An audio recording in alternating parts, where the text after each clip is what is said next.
कांग्रेस से भी ज़्यादा मैं ये कहूँगा कि भाजपा के खिलाफ एक तरह से एक लहर सी चल रही है। हमारे साथ पिछले 10 साल में व्यवहार अच्छा नहीं हुआ। जब भी हम मिलने के लिए गए हमारे नेताओं से तो उन्होंने हमारे ऊपर लाठियाँ मरवाई। जात पात कुछ कभी कभार तो सफल होती है, लेकिन आखिर में जाकर लोगों के जो रोज़मर्रा के मुद्दे हैं वो हावी हो जाते हैं। किसानों की संख्या जो है वो काफ़ी है कि वो किसी भी चुनाव को पलट सकते हैं। किसी भी चुनाव को खाली व्यक्ति को हटाने से कई बार फ़र्क नहीं पड़ता है, आपकी नीतियों और सोच में भी बदलाव आना चाहिए। अगर वो लेकर आ पाते तब शायद बच पाते। और आज के टाइम पे मैं कह सकता हूँ कि सीएम सैनी सेफ नहीं है। उनका चुनाव 5000 वोटों से झूल रहा है। वो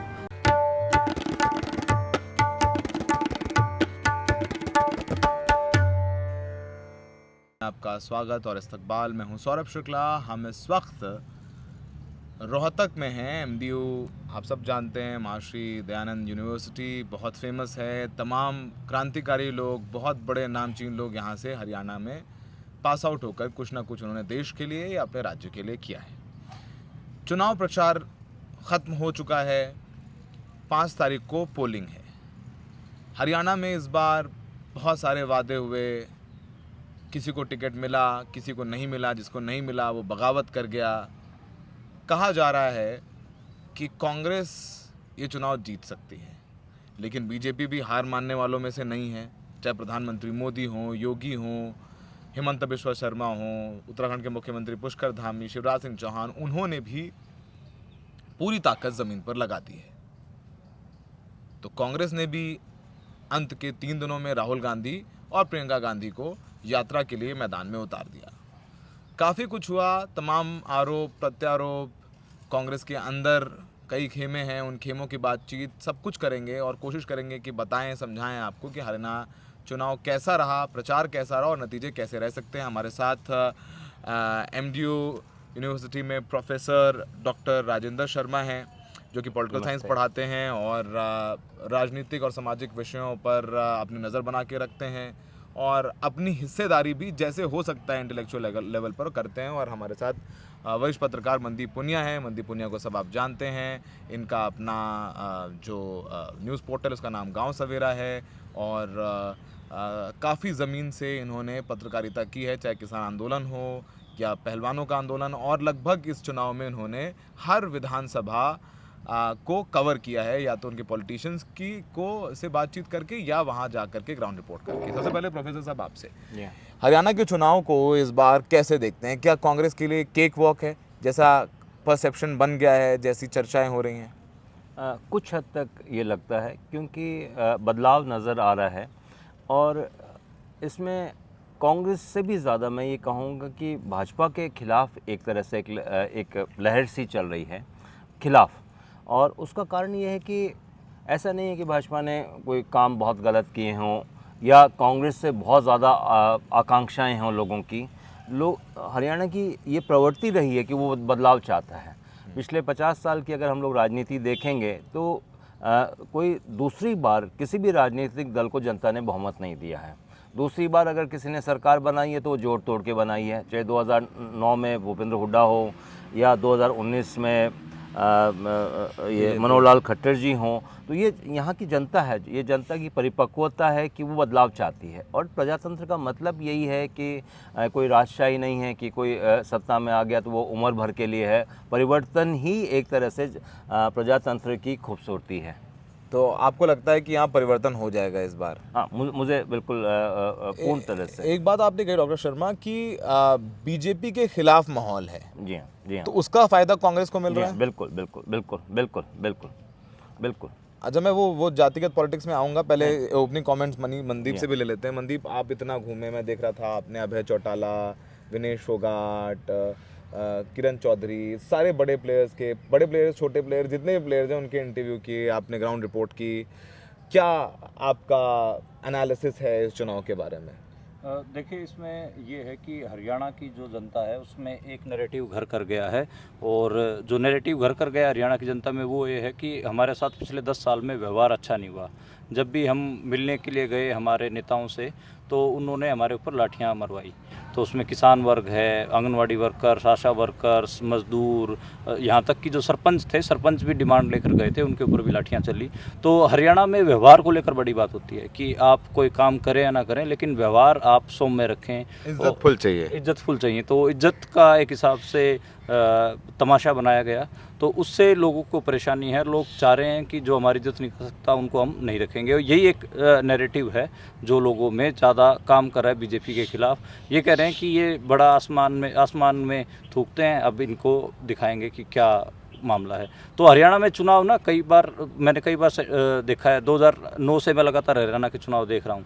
हरियाणा के लोग जिताने से ज़्यादा हराने के लिए चुनाव लड़ते हैं।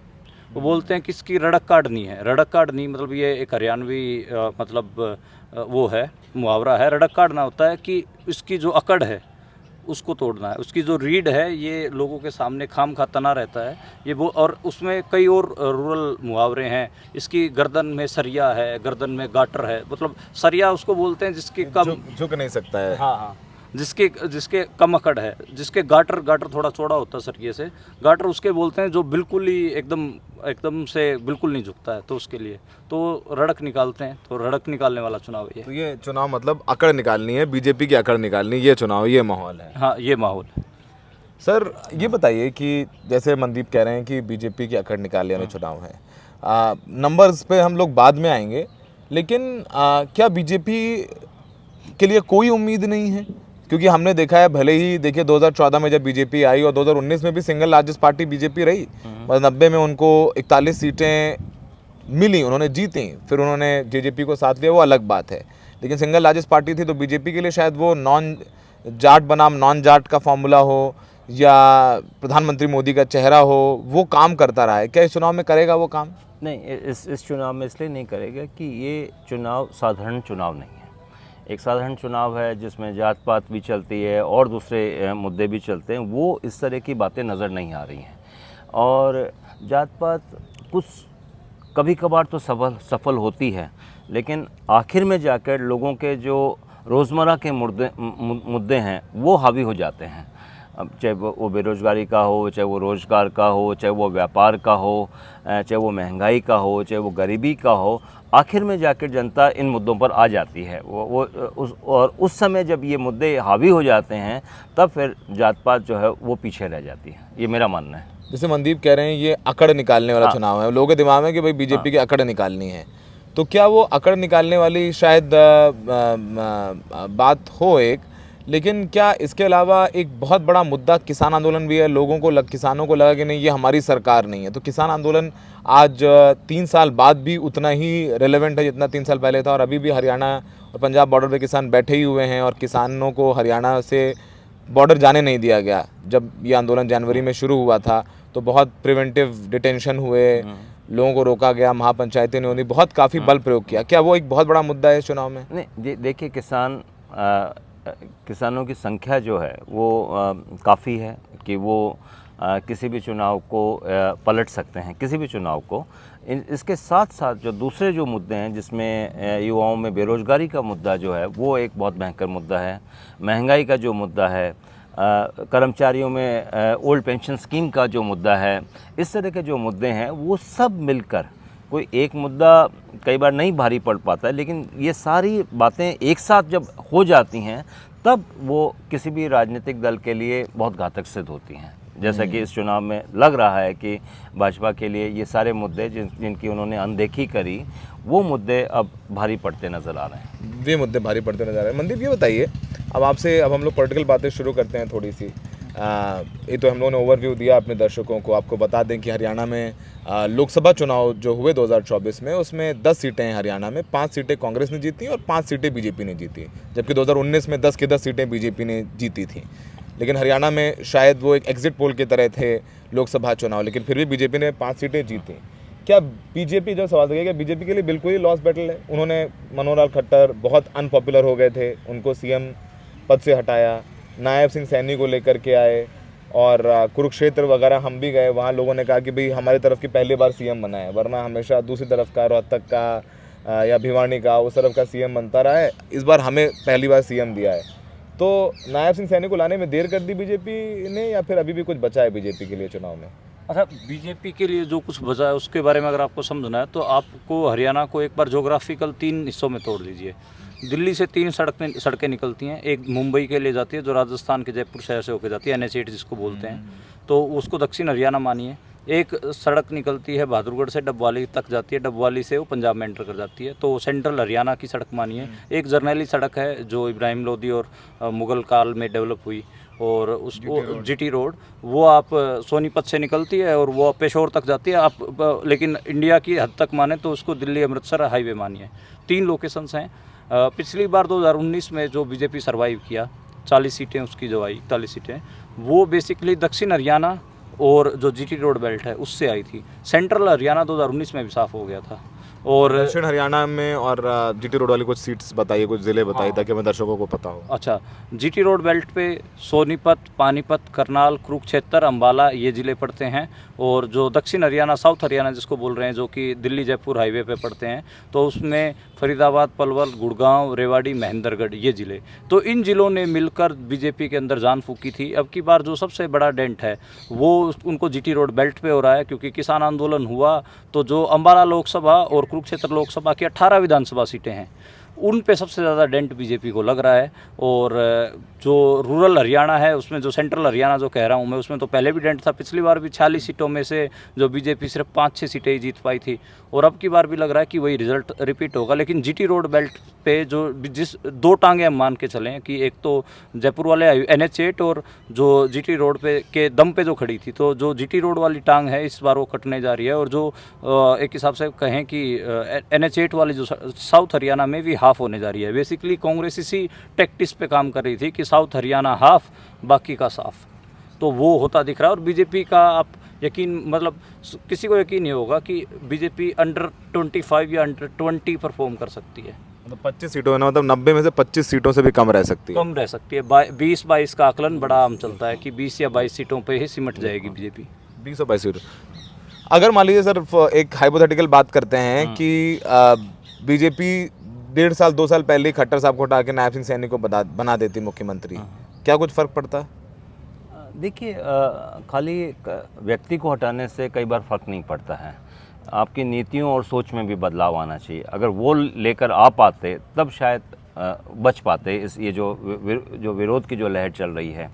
और जहाँ तक मुख्यमंत्री को तुरंत चुनाव के पहले बदलने का सवाल है, ज़्यादातर हमने देखा है कि ज़्यादातर जो उदाहरण, जैसे चन्नी को बदला कांग्रेस ने, तो वो सफल नहीं हो पाया। वो सफल, क्योंकि वो इस तरह से बदलना ही एक तरह से हार मानना है। अगर आप मुख्यमंत्री को तुरंत बदल रहे हैं जो 9 साल 9.5 साल रहे, इसका मतलब आपको भरोसा नहीं है कि वो आपको जिता पाएंगे, नहीं जिता पाएंगे, तो नए आदमी कहाँ से जिता पाएगा। ये एक बात है। दूसरी बात सर, ये बताइए, क्या मोदी जी अब पॉपुलर नहीं है हरियाणा में? देखिए, मोदी जी का जो ग्राफ है वो पूरे देश में ही एक तरह से गिर रहा है, वो सिर्फ हरियाणा की बात नहीं है। और दूसरी जो बात है कि पहले भी लोकसभा के बाद जो चुनाव हुए कई राज्यों में, वहाँ पर भाजपा हारी है, कोई नई बात नहीं है। राजस्थान में हारी पिछली बार 2018 में जब चुनाव हुए, मध्य प्रदेश में हारी, और जगह पर कर्नाटका में हारी। तो इसलिए कोई राज्यों का चुनाव और लोकसभा का चुनाव, इन दोनों को हम लोग साथ नहीं देख सकते हैं। कहीं कहीं पे प्रभाव पड़ता है, कहीं कहीं पे नहीं पड़ता है। कहीं प्रभाव पड़ता है, नहीं पड़ता है। मनदीप साहब, ये बताइए अब कि कांग्रेस की बात करें तो कांग्रेस ने चुनाव में कांग्रेस में कहूँ दीपेंद्र हुड्डा, हरियाणा में कहूँ हुड्डास कहना ज़्यादा अप्रोप्रिएट है कि उन्होंने अपनी चलाई। बेसिकली मैं तो यहाँ तक कहूँगा जर्नलिस्टिकली कि उन्होंने बाकी जो कांग्रेस के बड़े नेता हैं एक दो, उन पर ही बुलडोज़र चला दिया। टिकट बंटवारे में भूपेंद्र हुड्डा की छाप हर ज़िले में है। कुछ सीटों को छोड़ दिया जाए तो उन्होंने अपनी पूरी चलाई है। किरण चौधरी नाराज़ होकर पहले ही चली गई। शैलजा की नाराज़गी हम सबको पता है कि बहुत नाराज़ रहीं।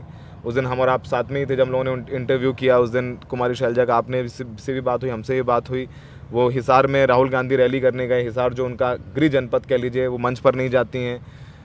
तो क्या ये जो शैलजा की अनदेखी है, जिसको बीजेपी ने एक बड़ा मुद्दा बनाया कि शैलजा दलित हैं और हुड्डा उनको बहन कहते हैं, पर उनकी इज्जत नहीं की, वो नाराज़ हैं और वो दलित हैं इसलिए उनके साथ ऐसा किया, क्या ये एक मुद्दा बन पाया, पॉलिटिकल मुद्दा ज़मीन पर आपको लगा?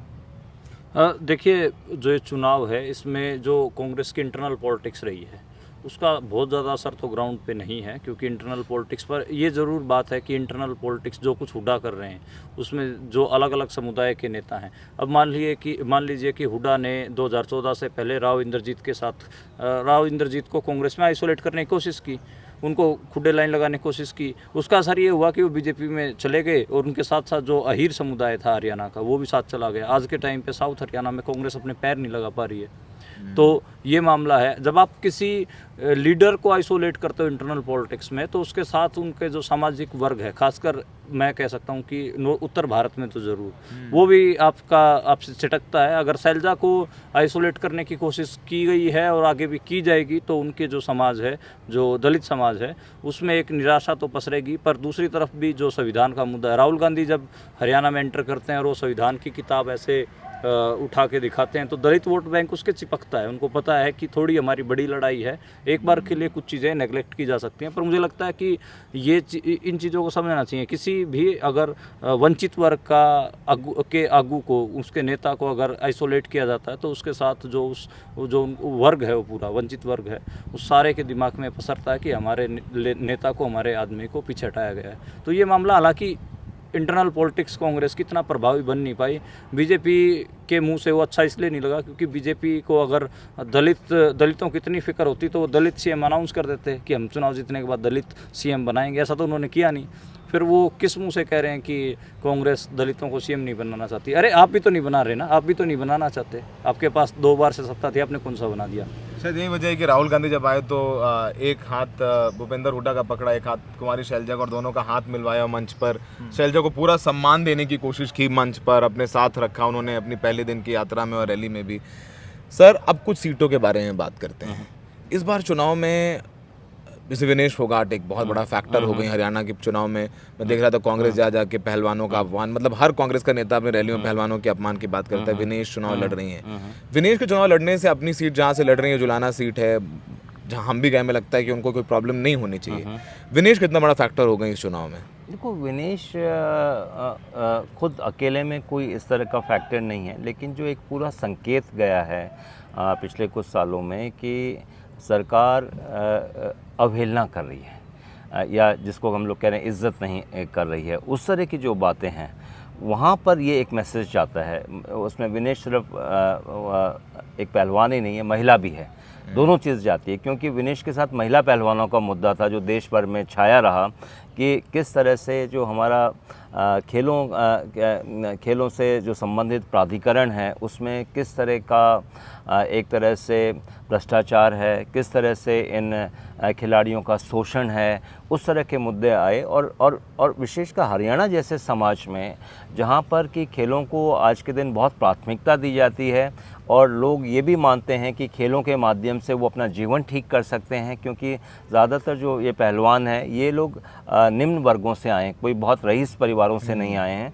तो उनके लिए एक ये अपवर्ड मोबिलिटी का एक ज़रिया है कि हम लोग कैसे अपना जीवन को सुधार करें। वहाँ पर ये एक गलत संदेश जाता है। जो बहुत सारे जो युवा लोग हैं जो रात दिन कोशिश कर रहे हैं, और जिसमें एक मुद्दा जो आप बोल गए वो है फौज वाला भी, अग्निवीर वाला भी, जिसमें भी युवा जुड़े हुए हैं, उनके लिए ये संदेश गलत जाता है। एक ये भी तो है, एक ये भी है, विनेश को टिकट देकर कांग्रेस ने भुना लिया पूरा। एक ये भी है कि हरियाणा में एक मुहावरा है कि बेटी की इज्जत, कि किसी भी समाज की बेटी हो, बेटी की पूरे हरियाणवी सोसाइटी में मैसेज रहता है कि कोई किसी भी समाज की बेटी हो, पूरे हरियाणा की बेटी होती है। तो बेटियों की इज्जत एक ऐसा मुहावरा है जो ठीक ठाक डेंट कर रहा है बीजेपी को। और विनेश फोगाट क्योंकि इस प्रोटेस्ट का लीडिंग फेस थी तो उसका फ़ायदा तो मेरे को लग रहा है कि कांग्रेस को हो रहा है। कांग्रेस को हो रहा है। आप बताते हैं, आप बात करते हैं कि चुनाव में जो बीजेपी, कांग्रेस हैं और भी राजनीतिक दल हैं जैसे जेजेपी और INLD, भाई लोकदल, एक वक्त 2009 तक उनका दबदबा था हरियाणा के चुनाव में। मतलब वो सबसे सिंगल बड़ा फैक्टर थे। उनके इर्द गिर्द ओम प्रकाश चौटाला परिवार, उनका परिवार अलग हो गया, अजय चौटाला और दुष्यंत चौटाला अलग हो गए, अभय चौटाला अलग हो गए। इस बार INLD ने मायावती के साथ अलायंस किया है। 20% के ऊपर यहाँ दलित हैं। कुछ मिलेगा अभय चौटाला को खुद एलनाबाद से चुनाव लड़ रहे हैं और उनको लेकर के बहुत माहौल बन रहा है कि बीजेपी के साथ है, क्योंकि गोपाल कांडा जो क्या नाम है उनकी पार्टी का, हलोप्पा से उम्मीदवार हैं, उनका समर्थन कर रहे हैं, फ़ोन कर रहे हैं उनके लिए। तो अभय चौटाला का कुछ बनेगा इस बार आईएनएलडी का? देखो, जो लोकदल फोर्सेस रही हैं वो बेसिकली सेंट्रल हरियाणा में काफ़ी सक्रिय रही हैं, ठीक है। और जो खासकर जो पेजेंट हरियाणा है, किसान हरियाणा है, उसकी पार्टी माना जाता रहा है। देवीलाल को चैंपियन माना जाता था पेजेंट मूवमेंट्स का और पेजेंट जो कोज थे उनके लिए।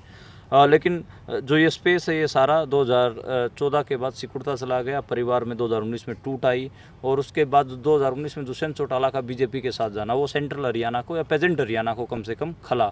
और जब किसान आंदोलित थे तो उनको ये लग रहा था कि जो चौटाला परिवार है, जो खासकर दुष्यंत चौटाला हैं, वो सत्ता को छोड़ेंगे, डिप्टी सीएम पना अपना छोड़ेंगे और किसानों के साथ आके बैठेंगे। वैसा नहीं हुआ, तो एक ये मामला है।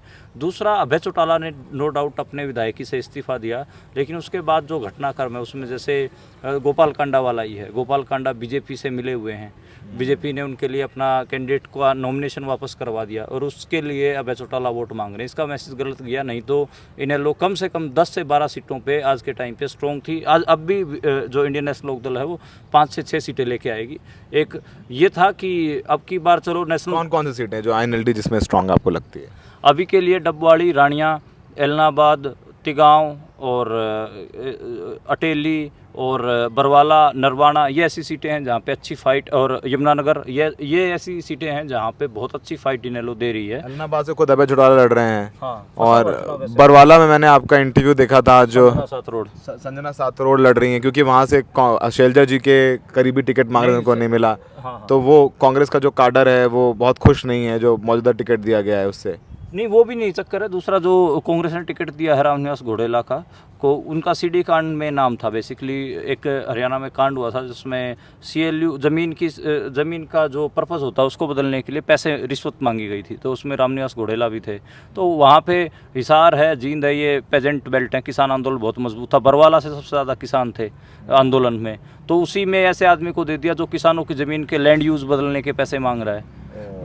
तो ये क्लासिक गलती है। मतलब जब ये आप ये मानिए कि बेसिकली जो टॉप लीडरशिप है वो समझ ही नहीं रही होती कि ग्राउंड पे किस आदमी की पहचान किस वजह से। बंटवारे में ऐसा नहीं, कांग्रेस से भी गलती है। सिर्फ हुड्डा की चमची मारता था वो रामनिवास घोडेला, इसीलिए उसको दे दिया टिकट। भाई मैंने बताया ना, हुड्डा जी ने अपने आप को सबको बुलडोज कर दिया। आपको लगता है सर ये अभय चौटाला की पॉलिटिक्स क्या इस बार रिटर्न ऑफ आईएनएलडी होगा? पिछली बार सिर्फ वो एक सीट पर सिमट गए थे, खुद अभय चौटाला जीते थे एलनाबाद से।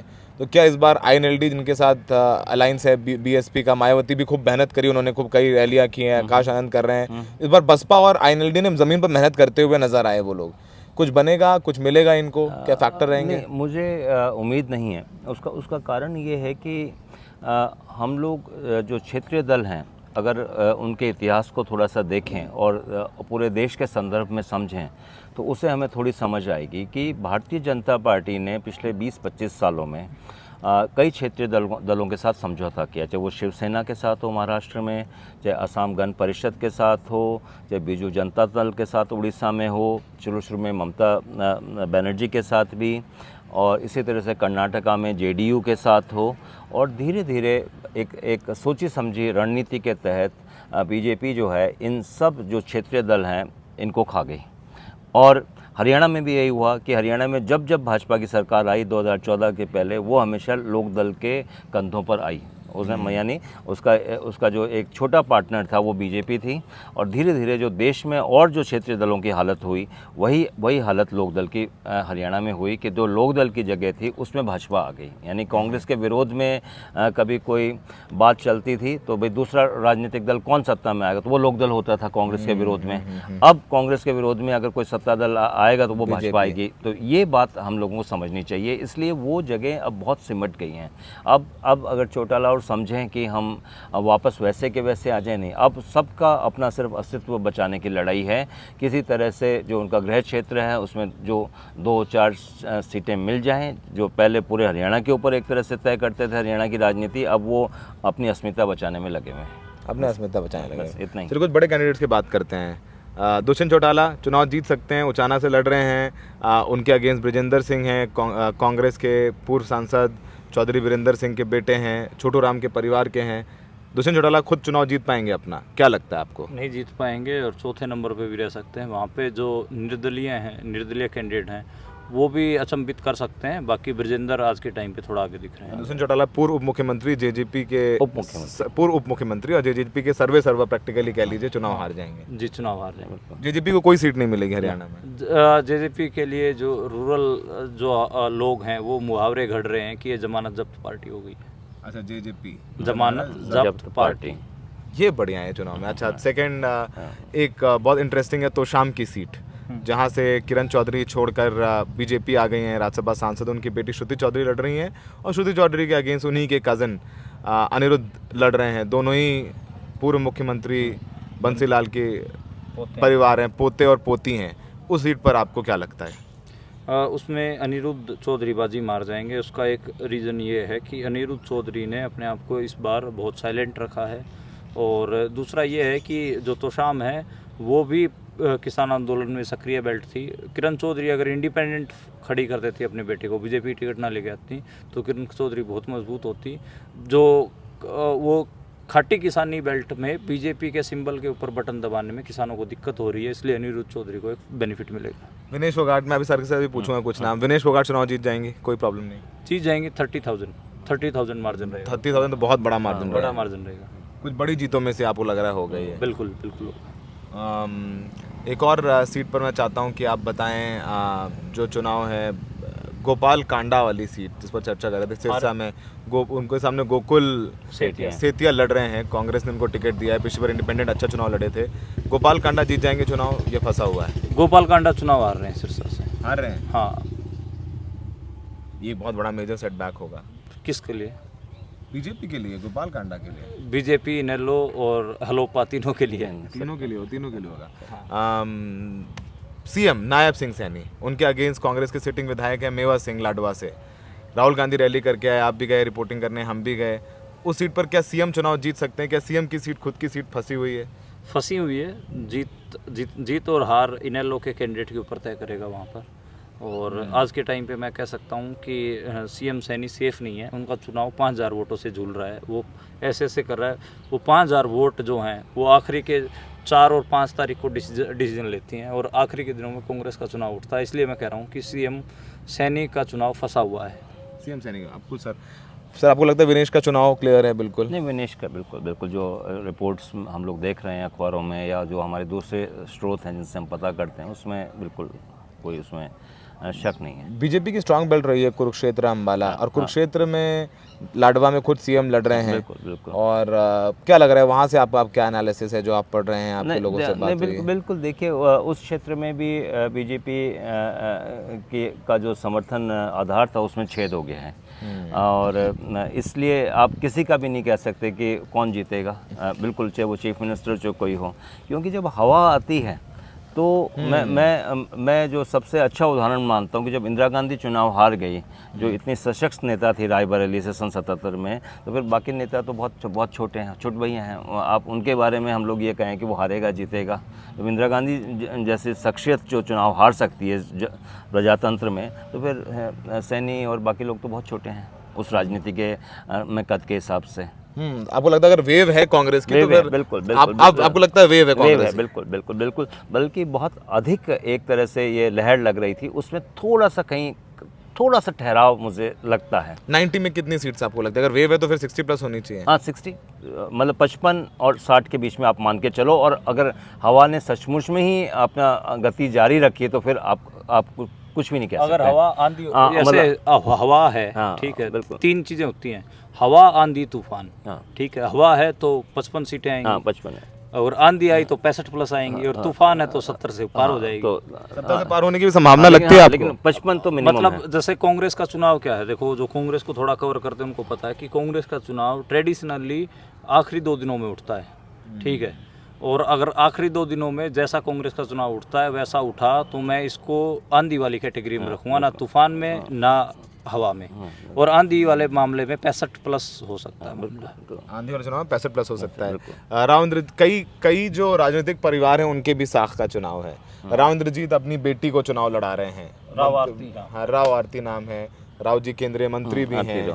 हाँ, क्या लग रहा है उनकी बेटी चुनाव जीतेंगी या फिर वहाँ भी उनको जो मुझे लगता है कि बहुत कड़ी चुनौती मिल रही है उन्हें कांग्रेस के कैंडिडेट से? कांग्रेस के कैंडिडेट से नहीं, इनेलो के कैंडिडेट से ठाकुर अतर सिंह हैं। हाँ सॉरी माफी। हाँ, तो जो ठाकुर साहब हैं वो अच्छी वोटें खींच रहे हैं वहाँ पे और जीत जाएंगी, लेकिन आरती 10,000 के आसपास जीत जाएंगी चुनाव। आपको भी लगता है आरती जीत नहीं, बिल्कुल इसलिए कि राव इंद्रजीत ने अपनी पूरी प्रतिष्ठा वहीं लगा दी है। जो डोर टू डोर कैंपेन जिनके बारे में कहा जाता था कि वो खुद कभी भी चुनाव प्रचार के लिए नहीं आते हैं, वो पिछले 1 महीने से वहीं पर हैं और वहाँ पर भाजपा के और जो बड़े नेता हैं दूसरे समाजों के, राजस्थान से, यूपी से योगी जी, राजस्थान से गजेंद्र सिंह शेखावत, ताकत लगा दी है। उन सबको उन्होंने वहाँ पर बुला लिया है और एक प्रतिष्ठा है। जो लोग कहते हैं ना, पगड़ी उतार के नीचे लोगों के चरणों में रख देना, कर देना कि भाई मेरी इज्जत है, मुझे ये चुनाव जितवा दो। कुछ युवा चुनाव नेता लड़ रहे हैं, वर्धन यादव। हाँ बोले अब क्या? इसमें मैं एक और करना चाहूँगा, लाल परिवारों के ऊपर बात होनी चाहिए। जैसे हरियाणा में 3 लालों से भजन लाल, बंसीलाल, देवीलाल, तो इसमें जो भजन लाल परिवार है वो छूट गया। कुलदीप बिश्नोई के जो बेटे हैं भव्य बिश्नोई, आदमपुर से चुनाव लड़ रहे हैं, उनका चुनाव भी फंसा हुआ है। और ये मतलब अगर वो मोदी जी भी रैली कर गए उनके लिए, करके गए हैं, अगर वो चुनाव झूल जाए तो आप सरप्राइज मत होइएगा। तो और अब की बार पहली बार होगा हरियाणा में कि तीनों लाल परिवारों से सबसे कम लोग विधानसभा में पहुंचेंगे। हर बार 5 से 7 लोग लाल परिवारों के विधानसभा में होते हैं। अब की बार हरियाणा विधानसभा में लाल परिवार से, तीनों लाल परिवारों से 3 से ज़्यादा विधायक नहीं होंगे। जैसे श्रुति, अब देखिए श्रुति और अनुरोध में कोई भी जीता एक तो जाएगा ही जाएगा। अभय चौटाला आपको लगता है चुनाव जीत सकते हैं? 2 हो गए। अब उसमें तीसरा नाम जो आप ले रहे हैं भव्य बिश्नोई का, उनका 3, मैं कह रहा हूँ कि हर बार 6 से 7 होते हैं। अब की बार 3 लाल परिवारों के 3 से ज़्यादा कैंडिडेट नहीं होंगे, मैं कह रहा हूँ। नहीं, लेकिन उसमें जो एक गहनता वाली बात है कि हरियाणा की राजनीति को पर जो तीनों लालों का वर्चस्व रहा, अब वो वर्चस्व ख़त्म हो गए हैं। अब वो सिर्फ अपने गृह क्षेत्र में बिल्कुल एक छुट भैया की तरह कि भाई ये क्षेत्र हमारे लिए छोड़ दो, हमारे खाने पीने के लिए। चाहे एक विधानसभा हो, मतलब भजनलाल का परिवार सिर्फ आदमपुर तक सीमित हो गया, बंसीलाल का परिवार सिर्फ तो शाम तक सीमित हो गया, चौटाला साहब सिर्फ सिरसा तक सीमित हो गए। यानी कि जो पूरे हरियाणा पे जिनकी चर्चा होती थी, अब वो एक छोटे से टुकड़े के लिए टुकड़ों तक सीमित हो गए। एक छोटे से सामंत जो पूरे हरियाणा पे जिनका राज था, अब वो बिल्कुल एक तरह से छुट भैया हो गए कि भाई हमारे लिए थोड़ा सा एक ज़मीन छोड़ दो, ज़मीन का एक टुकड़ा हमारे खाने पीने के लिए, हमारा गुजर बसर चलता रहे। अब वो हमारा गुजर बसर चलता रहे, वो उतना सीमित हो गया। और मुझे लगता है कि हरियाणा की राजनीति में आने वाले टाइम में शायद भूपेंद्र हुड्डा आखिरी वंशानुगत हो सकते हैं जो हरियाणा स्तर के ऊपर राज कर रहे हो, क्योंकि अब हरियाणा में बहुत बदलाव लग रहा है। चाहे वो आरती राव हो, चाहे वो भव्य बिश्नोई हो, इन सब को चैलेंज मिल रहा है। लोग कह रहे हैं कि बहुत हो गया। कैथल से मुझे लग रहा है रणदीप सुरजेवाला के बेटे हैं जो चुनाव लड़ रहे हैं, उनकी सीट भी बहुत आसान नहीं है। अभी के लिए मजबूत स्थिति में आ गए हूँ, 5-7 हज़ार से लीड में आ गए हैं। 1 हफ्ते पहले तक गड़बड़ था, लेकिन जो उनके सामने कैंडिडेट हैं लीलाराम गुजर, वो ठीक ठाक बेवकूफ़ियाँ कर रहे हैं। उस बेवकूफ़ियों के कारण आदित्य सुरजेवाला आज सेफ जोन में आज के टाइम में। हरियाणा में हमेशा इंडिपेंडेंट, आखिरी सवाल, मतलब इसके बाद हम लोग चर्चा खत्म करेंगे। मुझे लग रहा है ओवरऑल हरियाणा में पूरी हम लोगों ने जनता अगर देखेगी, उन्होंने चुनाव फॉलो नहीं किया तो A to Z को पता चल जाएगा कि क्या हुआ है चुनाव में। निर्दलीय हमेशा एक बड़ा फैक्टर रहे हैं। पिछली बार भी निर्दलीय ठीक ठाक मात्रा में चुनाव जीते। इस बार भी कांग्रेस के बागी और बीजेपी के कुछ बागी मजबूत हैं, जैसे अंबाला से चित्रा सरवरा इंडिपेंडेंट लड़ रही हैं, कांग्रेस से टिकट नहीं मिला। भूपेंद्र हुड्डा कैंप की हैं, मुझे लगता है भूपेंद्र हुड्डा कैंप के जिन लोगों को टिकट नहीं मिला वो निर्दलीय लड़ गए, और मुझे लग रहा है कि भूपेंद्र हुड्डा कहीं पीछे सपोर्ट ही ना कर रहे हैं उनको। अनिल विज के सामने हैं, क्या लग रहा है उनकी कुछ बात है, बन सकती है, लड़ाई में है, या फिर कांग्रेस बीजेपी के बीच ही रहेगा? चित्रा सरवारा मजबूत कैंडिडेट हैं। इसके अलावा कम से कम भी हरियाणा में 6 से 7 सीटों पर निर्दलीय अच्छा चुनाव लड़ रहे हैं। सावित्री जिंदल, हिसार, बिल्कुल वो मजबूत हैं। और इसके अलावा भादुड़ से राजेश जून हैं, वो भी स्ट्रॉन्ग हैं। इसके अलावा बड़ौदा सीट है जो हुड्डा के बिल्कुल एक हिसाब से बगल में है, वहाँ पे कपूर नरवाल अच्छा चुनाव लड़ रहे हैं। इसके अलावा हम बात करें तो और भी बहुत सारे ऐसे इलाके हैं जहाँ पे निर्दलीय ठीक ठाक वोटें खींच रहे हैं। इवन जो उचाना की बात करें, जो दुष्यंत चौटाला लड़ रहे हैं, वहाँ पे निर्दलीय सरप्राइज़ करेंगे, जैसे मैं कह रहा हूँ, अच्छी वोटें लेके जाएंगे। तो ये है। और मेरे हिसाब से 5 से 7 सीटें ऐसी अब की बार रहेंगी। महम से बलराज कुंडू हैं, तो ये ऐसी सीटें रहेंगी कि जिनमें है पोटेंशियल है कि निर्दलीय सरप्राइज़ करेंगे। मंदी पुनिया का आकलन 90 में से कितनी सीटें? मैं थोड़ा सा कंजर्वेटिव हूँ सीटें देने में, इसलिए मैं कांग्रेस को 55 से 60 दे रहा हूँ। हाँ, लेकिन अगर वो आंधी वाली बात जैसे मैं मान रहा हूँ तो 65 प्लस हो सकता है, लेकिन कंजर्वेटिव जैसे मैंने कहा कंजूस हूँ नंबर देने में, तो मैं 55 से 60 का दे रहा हूँ। और आंधी जो महसूस हो रही है 65 प्लस, ये आंकड़ा जाएगा, क्योंकि आखिरी के दो दिन में चुनाव उठता है। और जो बीजेपी है उनको मैं 22 से 23 सीटें दे रहा हूँ। और इसमें मुझे लगता है कि बीजेपी का चुनाव जैसे वो चार फेजेज में उनको उठाने की कोशिश की, नहीं उठा। अगर आखिरी के 2 दिन में भी चुनाव नहीं उठा तो ये नंबर जो 22 और 23 में दे रहा हूँ ये घट के 17-18 हो सकता है। अंडर 20 भी परफॉर्म कर सकती है। अभी कह रहा हूँ कि अंडर 25 परफॉर्म करेगी, अगर आखिरी के 2 दिन चुनाव नहीं उठा तो अंडर 20 परफॉर्म करेगी। और जो इंडिपेंडेंट है 6 से 7 सीटों पे सरप्राइज़ करेंगे, और जो इंडियन नेशनल लोकदल है वो 3 से 4 सीटें निकालेंगे। सर आपका आकलन? नहीं, बिल्कुल मेरा मनदीप के साथ बिल्कुल मैं सहमत हूँ कि कांग्रेस को कम से कम 55 से 58 सीटें हैं, जो आज के दिन की बात है। बीजेपी 18, 20, 22 के बीच में, और बाकी 10 सीटें और लोगों के पास है। ये आंकलन है मेरा भी। तो हम लोगों ने बात की एक खाटी पत्रकार और एक प्रोफेसर और समाज को राजनीतिक तौर पर समझने जानने वाला शख्स। तो कोशिश की है कि अगर दर्शकों ने हरियाणा चुनाव फॉलो नहीं किया है तो हम इस प्रोग्राम और रिपोर्ट के माध्यम से आपको A to Z सब कुछ बता दें, समझा दें। तो सबको जो समझते हैं हरियाणा चुनाव को, पॉलिटिक्स, उनको लगता है कि कांग्रेस के लिए कोई समस्या नहीं होनी चाहिए। लेकिन फिर वही बात, सब कह रहे हैं कि अगर आंधी है तो कांग्रेस 65 प्लस भी जा सकती है। इसकी संभावनाएं भी हैं 90 सीटों में। हमें देखने के लिए बहुत बहुत शुक्रिया।